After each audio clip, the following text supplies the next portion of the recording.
Positivity பார்க்குற எல்லா உறவுகளுக்கும் ஹாய். எல்லா சிஸ்டர்ஸும் எப்படி இருக்கீங்க? நல்லா இருக்கீங்களா? நான் ரொம்ப ரொம்ப நல்லா இருக்கேன். ஹாப்பியா இருக்கேன். ஸோ நீங்களும் ஹாப்பியா இருங்க. எப்பவுமே ரொம்ப பாசிட்டிவா இருங்க. லைஃப்ல எல்லாருக்குமே எல்லா விதமான அப்ஸ் அண்ட் டவுன்ஸ் இருந்துகிட்டே தான் இருக்கும்.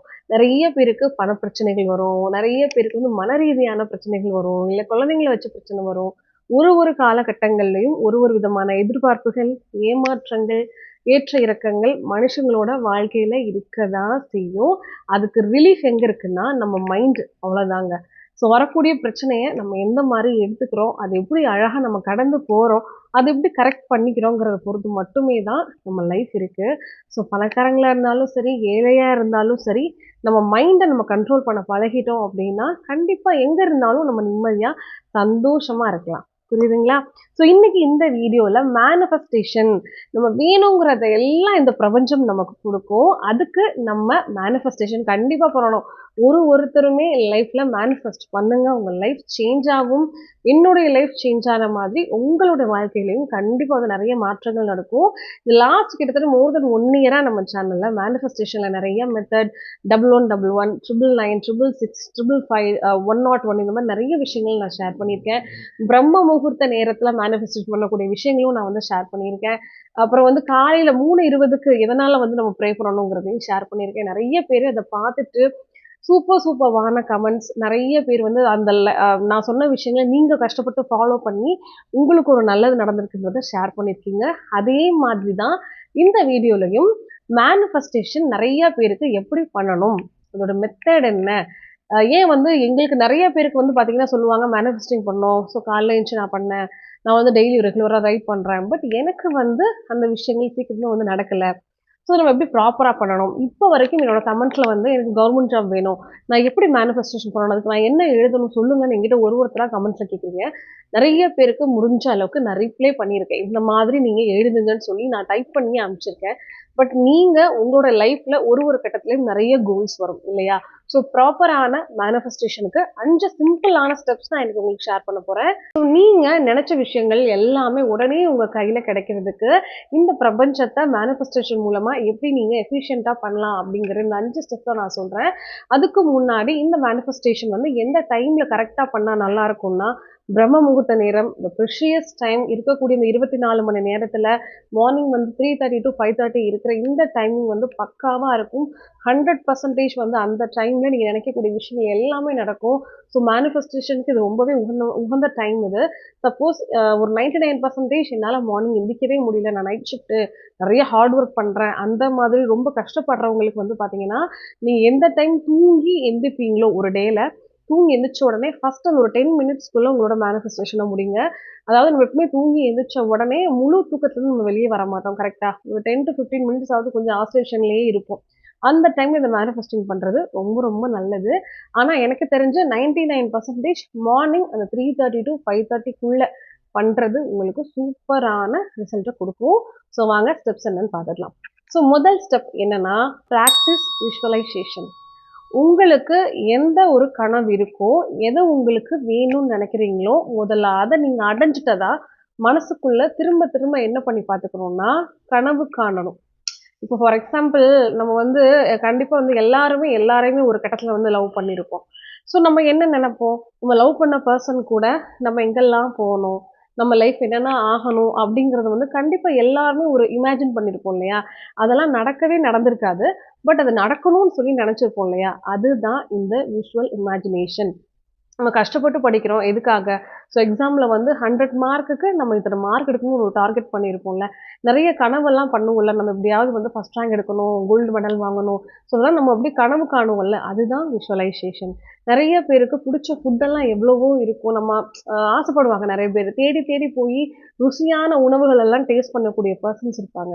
ஸோ அவங்களுடைய கனவுகள் என்னவா இருக்கும் அப்படின்னா, அவங்க தூங்கும்போது கூட, இல்ல சும்மா ஏதோ வேலை பார்க்கும்போது கூட, அந்த கடையில போயிட்டு அந்த ஒரு பிரியாணி வாங்கி சுட சுட சாப்பிடுற மாரி ஒரு ஃபீல் பண்ணுவாங்கல்ல.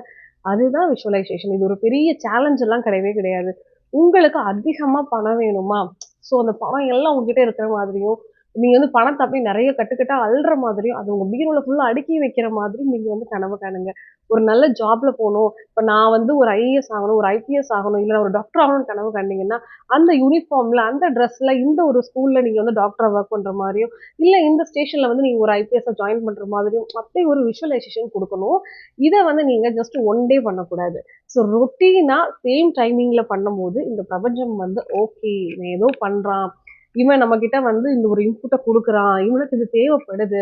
ஸோ அதனால தான் இந்த விஷயத்த ரொட்டீனா பண்றான். ஸோ இவனுக்கு பணம் தேவையா? அதுக்குண்டான விஷயத்த நம்ம அனுப்புவோம்ன்னு சொல்லி, இந்த பிரபஞ்சம் வந்து உங்களுக்கு இத குடுக்கும். ஸோ இத நீங்க நம்பிக்கையோட, முழு மனசோட பிரபஞ்சத்தையும் உங்களையும் சேர்த்து நம்பி இந்த விஷுவலைசேஷன கன்டினியூவா பண்ணும்போது, உடனே உங்களுக்கு ரிசல்ட் கிடைக்கும். ஸோ நான் வந்து மேனிஃபெஸ்டேஷன் கிட்டத்தட்ட ஒரு 6 இயர்ஸ் ஒரு 5 1/2 to 6 இயர்ஸா நான் பண்ணிட்டு இருக்கேன். நான் நெனச்சது எனக்கு ஒரு 20 to 25 டேஸ்லலாம் கிடைச்சிருக்கு. என்னோட ஓல்டு வீடியோஸ்ல நெறைய விஷயங்கள் என்னோட எக்ஸ்பீரியன்ஸ் எல்லாம் நான் ஷேர் பண்ணியிருப்பேன். நம்ம சேனல்ல இருந்து கூட இந்த மேனிஃபெஸ்டேஷன் பண்ணி அவங்களுக்கு நெறைய விஷயம் ஒர்க் அவுட் ஆயிருக்கிறத கமெண்ட் பாக்ஸ்ல நீங்க பார்க்கலாம். மோஸ்ட்லி நான் நெறைய பின் பண்ணி கூட வச்சிருப்பேன். அத செக் பண்ணி பாருங்க. 2வது ஸ்டெப் என்னன்னா, ரைட் இட் டவுன். எழுதுங்க. அது ரொம்ப ரொம்ப முக்கியம். உங்க லைஃப்ல நீங்க என்ன உங்களுக்கு தேவையோ, நீங்க என்னவா ஆகணும்னு ஆசைப்படுறீங்களோ, உங்களுக்கு என்ன நடக்கணும்னு நீங்க விரும்புறீங்களோ, ஜஸ்ட் அத அப்படியே கண்ண மூடிக்கிட்டு, நீங்க வந்து காலையில எந்திரிச்ச உடனே என்ன பண்ணுங்க, எழுதுங்க. எழுதும்போது அந்த ஒரு ஒரு வரியும் நீங்க எழுதும்போது, உங்க மைண்ட்ல வந்து அந்த இமேஜினேஷன் இருக்கணும். ஜஸ்ட் ஒரு 10 நிமிஷம் நம்ம கான்சன்ட்ரேட் பண்ணா போதும். ஸோ நமக்கு என்ன தேவையோ, நமக்கு எது நடக்கணுமோ, அத ஜஸ்ட் என்ன பண்ணணும் நீங்க எழுதணும். ஃபார் எக்ஸாம்பிள் வந்து நெறைய பேருக்கு வந்து கவர்மெண்ட் ஜாப் ஆகணும் அப்படின்றது ஒரு ஆசையா இருக்கும். ஸோ உங்களுக்கு என்ன ஜாப் நீங்க வந்து எக்ஸாம் எழுதிருக்கீங்களோ, அந்த ஜாபுக்கு நான் போயிட்டேன்ற மாதிரி ஜஸ்ட் நீங்க என்ன பண்ணணும், எழுதிட்டு அது ஒரு கற்பனை பண்ணி பார்த்துக்கோங்க. நம்ம எழுதும்போது அதுக்கு உண்டான அந்த ஒரு நம்மளோட மசில் மெமரின்னு சொல்லுவாங்கல்ல, அதுல ஃபுல்லா என்ன ஆகும், நம்ம வந்து அந்த ஜாபுக்கு போன மாதிரியே அது அப்படியே சேவ் ஆயிடும். நம்மளுடைய சப்கான்ஷியஸ் மைண்ட்லயே அது சேவ் ஆகும்போது, உங்களுக்கு அந்த விஷயங்கள் சீக்கிரமே என்ன ஆகும்னா, உங்க உடம்பு, மைண்ட் எல்லாம் சேர்ந்து அத நம்ப ஆரம்பிக்கும்.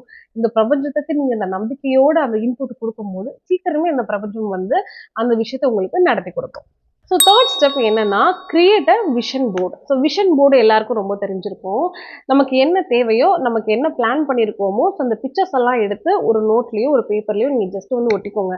ஸோ பெரிய போர்டு ஏதாவது அட்ட பாக்ஸ் இருக்கும் பார்த்தீங்களா, அந்த மாரி இருந்துச்சுன்னா, நீங்க வந்து ஒட்டிக்கோங்க. இப்போ உங்களுக்கு வந்து நெறைய கடன் இருக்கு. உங்களுக்கு நெறைய பணம் இப்ப தேவைப்படுதுன்னா, நெறைய பணம் வந்து இருக்கிற மாதிரி, நெறைய தங்கம் இருக்கிற மாதிரி, நெறைய காசு, காயின்ஸ் எல்லாம் இருக்கிற மாதிரி பிக்சர்ஸ் வந்து நெறையா இருக்கும். இல்லன்னா நீங்க வந்து Googleல போய் டவுன்லோட் பண்ணி அத கூட என்ன பண்ணலாம்னா, அந்த ஒரு போர்ட்லயோ, ஒரு பேப்பர்லயோ நீங்க ஸ்டிக் பண்ணிட்டு டெய்லி காலையில இமேஜின் பண்ணும்போது அத ஓப்பன் பண்ணி வச்சு, ஜஸ்ட் அந்த காச வந்து காலையில பாருங்க. ஸோ அந்த பணம் வந்து இவ்ளோ இருக்கு அப்படிங்கிறத பாருங்க. இல்ல டெய்லி வந்து முடிஞ்ச அளவுக்கு பணத்த நீங்க எண்ணுங்க. இந்த மாரி விஷயங்கள நீங்க பண்ணும்போது, இமேஜினேஷனும் அதுல ஆட் ஆகும்போது, சீக்கிரமே என்ன இருக்கும்னா, நீங்க நினைக்கக்கூடிய விஷயங்களுக்கு பவர் வந்து ஆட் ஆன் ஆகும். இந்த பிரபஞ்சம் வந்து உடனே உங்களுக்கு அத குடுக்குறதுக்கு உண்டான வேலையும் பார்க்கும். ஸோ இந்த 3 ஸ்டெப் வந்து எனக்கு எதுவுமே இமேஜின் பண்ண முடியல, இமேஜின் பண்ண தெரியல அப்படின்னு நினைக்கிறவங்களுக்கும், எனக்கு என்ன தேவைங்கிறத எழுத தெரியலன்னு நினைக்கிறவங்களுக்கும் ரொம்பவே ஒரு ஹெல்ப்ஃபுல்லான விஷயமா இருக்கும். 4த் ஸ்டெப் என்ன தெரியுமா? கிராட்டிட்யூட். அதாவது நன்றி சொல்றது. நமக்கு நெறைய பேர் வந்து தெரிஞ்சு உதவி செய்வாங்க. நெறைய பேர் தெரியாமயே போற போக்குல நமக்கு உதவி செஞ்சுட்டு போயிடுவாங்க. அதெல்லாம் நம்ம அப்படியே என்ன பண்ணக்கூடாது, கடந்து வரக்கூடாது. எப்பயுமே நம்ம லைஃப்ல நன்றி மறக்கவும் கூடாது. அதே மாதிரி நம்ம நன்றி வந்து எப்பப்பலாம் நமக்கு வாய்ப்பு கிடைக்குதோ, அப்ப மனசு விட்டு சொல்லணும். இந்த உலகத்துல வந்து நெறைய பேரு நம்மளால பயன் பெற்றுட்டு, நம்மளே வந்து உதாசீனப்படுத்துறதும், அந்த நன்றி மறக்கிறதும் கண்டிப்பா அது ஒரு பெரிய கர்மாவா அவங்களுக்கு வந்து பின்னாடி செயல்படும். ஸோ அத நீங்க பண்ணாதீங்க. ஒருத்தர் மூலியமா நம்ம ஒரு ஒரு பலன வந்து அனுபவிச்சிருக்கோம்னா, அந்த நன்றி சொல்றதுல எதுக்கு அவ்ளோ ஒரு தயக்கம்? இன்னைக்கு கட்டத்துல நான் நெறைய பேர பார்க்குறேன். உங்களுக்கு ஒரு ஃபேவரிசம் நீங்க எதிர்பார்க்குறீங்க. அந்த ஃபேவர் பண்ணோனே நம்ம அவங்களுக்கு தேங்க்ஸ்ன்னு சொன்னா இவன் பெரிய ஆள் ஆயிடுவானோ! நமக்கு ஏதோ செஞ்சுட்டு தான் அவங்க நெனச்சுக்குவாங்களோ! ஸோ இது வந்து ரொம்பவே ஒரு கேவலமான விஷயம் அப்படின்னு தான் நான் சொல்லணும். ஸோ நீங்க வாய தொறந்து தாராளமா யார் உங்களுக்கு ஒரு சின்ன உதவி செஞ்சா கூட தேங்க்ஸ் சொல்லுங்க. ஒரு ஆட்டோ டிரைவர்ட்ட வந்து நம்ம வந்து புக் பண்ணி போறோம். சேஃபா வந்து நம்மள கூட்டிட்டு போய் விடுறாங்க. நம்ம காசு குடுக்குறோங்கிறத விட, என்னதான் காசு குடுத்தாலும் நம்மளோட உயிர் வந்து நமக்கு ரொம்ப முக்கியம். நம்ம குடும்பத்துல இருக்கிறவங்களுக்கு நம்ம வந்து ரொம்ப முக்கியம். ஸோ சேஃபா ஒரு இடத்துல நம்மள கூட்டிட்டு போறாங்கன்னாலே, அவங்களுக்கு எக்ஸ்ட்ராவா ஒரு ரூ. 10 குடுக்குறதோ, அதுவே ஒரு தேங்க்ஃபுல்லான ஒரு விஷயம் தான்.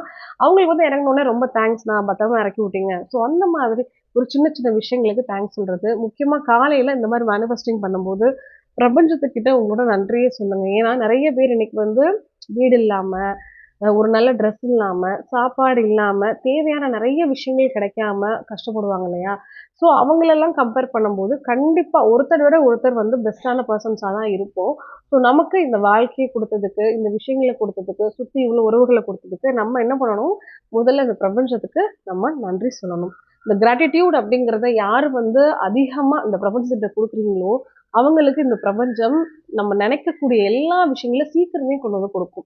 ஸோ டெய்லி வேணா இது ஒரு பிராக்டிஸா வைங்க. டெய்லி காலைல மேனிஃபெஸ்டிங் பண்ணி முடிச்சுட்டு, ஒரு நிமிஷமாவது கண்ண மூடி நன்றி சொல்லுங்க. உங்களுக்கு என்னென்னலாம் கடவுள் வந்து நன்றி குடுத்துருக்காரு. இல்ல ஒரு நாளும் உங்களுக்கு என்ன விஷயம் ஃபேவர் பண்ணி குடுத்துருக்காருங்கிறத இந்த பிரபஞ்சத்துக்கு நீங்க சொல்லுங்க. கண்டிப்பா உங்க லைஃப்ல டிராஸ்டிக்கான சேஞ்சஸ் வந்து கிடைக்கும். ஏன்னா, இந்த கிராட்டிட்யூட்ல பயங்கரமான பவர்ஃபுல்லான விஷயங்கள் நெறைய இருக்கு. 5த் ஃபைனல் ஸ்டெப் என்ன தெரியுமா? Trust your self. இது ரொம்ப முக்கியம். யாரோ ஒருத்தவங்க நமக்கு எவ்வளவுதான் ஊக்குவித்தல் குடுத்தாலும், எவ்வளவுதான் நம்மள புஷ் பண்ணாலும், கண்டிப்பா நம்ம எதையுமே சேஞ்ச் பண்ண மாட்டோம். நெறைய பேர் வந்து தன்னத்தானே வந்து தாழ்த்திப்பாங்க. தன்னத்தானே வந்து பார்த்தீங்கன்னா, ரொம்ப டீமோட்டிவேட் பண்ணிப்பாங்க. அடுத்தவங்க கூட கம்பேர் பண்ணி ரொம்ப நெகட்டிவா வந்து நம்ம இருப்போம் இல்லையா? ஸோ அந்த மாரி தயவு செஞ்சு இருக்காதீங்க. அப்படி இருக்கிறவங்களுக்கு இந்த பிரபஞ்சம் வந்து திரும்ப திரும்ப அந்த மாரி விஷயங்கள தான் குடுத்துட்டே போகும்.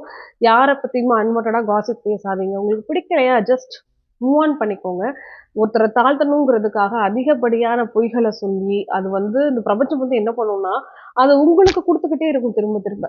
ஸோ அத நம்மளால கண்டிப்பா ஹேண்டில் பண்ண முடியாது. ஸோ நம்ம வாழ்ற வாழ்க்கை நம்ம யாருக்கும் வந்து கஷ்டம் குடுக்காம, யாரையும் அன்வான்டடா கஷ்டப்படுத்தாம, அவங்கள விட்டு பிடிக்கலன்னா தள்ளி போயிட்டு, நிம்மதியா நெகட்டிவிட்டி இல்லாம உங்களோட லைஃப்ப கான்சன்ட்ரேட் பண்ணா மட்டும் தான், நீங்க நினைக்கக்கூடிய விஷயங்கள் எல்லாமே உங்களுக்கு சீக்கிரம் கிடைக்கும். ஸோ நெகட்டிவ இக்னோர் பண்ணுங்க. பாசிட்டிவா இருங்க. முதல்ல நீங்க உங்கள அதிகமா நம்புங்க. யார் உங்கள என்ன சொன்னாலும், "இல்ல என்னோட லைஃப் என் கண்ட்ரோல்ல தான் இன்னும் இருக்கு. என்னால திரும்பவும் கிவ் அப் பண்ணாம மேல வர முடியும்." அப்படின்னு நீங்க நெனச்சீங்கன்னா, நிச்சயமா ஒரு 100 டேஸ்ல உங்க லைஃப் சூப்பரா சேஞ்ச் ஆயிடும். ஓகேவா? ஸோ இதுதான் இந்த 5 முக்கியமான பாயிண்ட்ஸ் நான் சொல்லியிருக்கேன். இத வந்து ஈஸியா நீங்க வந்து ஃபாலோ பண்ணலாம். இந்த விஷயங்கள் நீங்க ரொட்டீனா ஒரு 3 மந்த்ஸ் ஆவது பண்ணுங்க. குறைஞ்சது ஒரு 48 நாள் ட்ரை பண்ணி பாருங்க. நம்பிக்கையோட பண்ணி பாருங்க. கண்டிப்பா நீங்க நினைக்கிற விஷயங்கள் உங்களுக்கு அப்படியே நடக்கும். நினைக்கக்கூடிய எல்லா அ மாற்றங்களும் உங்க லைஃப்ல வந்து நீங்க அப்படியே டே டு டே உங்களால பார்க்க முடியும். ஓகேவா? ஸோ பண்ணி பார்த்துட்டு மறக்காம கமெண்ட் பாக்ஸ்ல கமெண்ட் பண்ணுங்க. நாளைக்கு ஒரு சூப்பரான வீடியோல திரும்ப உங்கள மீட் பண்றேன். பாய்.